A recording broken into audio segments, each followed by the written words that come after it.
are just 64 days before the midterm election, but that can also mean there's still time for misinformation to become more widespread. NBC4 State House reporter Natalie Fahmy talked to an expert about whether social media sites are ready and how you can avoid those fake sites.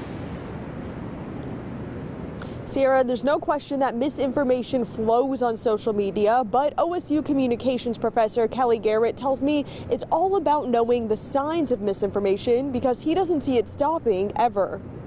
I do not think that it's going away, and I don't think that that should be the bar. Garrett says, in reality, the amount of misinformation on social media is not too large, but that doesn't mean you shouldn't be careful.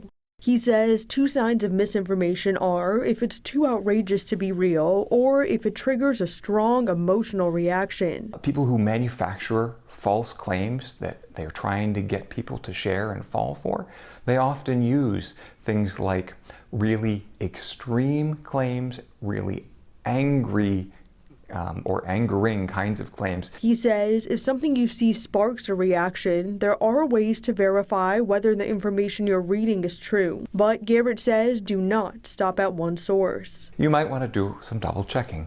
Look at other sources and make sure that it's a variety of sources. Some traditional news outlets and maybe some other sources that you have experience with that you trust. Garrett says social media platforms have made changes within the past several years to slow the spread, but he says he does not think eliminating misinformation completely should be the bar, because he says it's a tricky balance and it's important not to censor. If you were to say, we are going to shut down all misinformation, we're not going to let anything that's untrue circulate on the networks, then you have to make a decision about what kinds of information you are prepared to shut down. And that risks inadvertently shutting down legitimate debates around what is real and what's not. Garrett says misinformation can also be spread by people with large platforms like politicians, so he says sometimes their posts may even be worth a double check.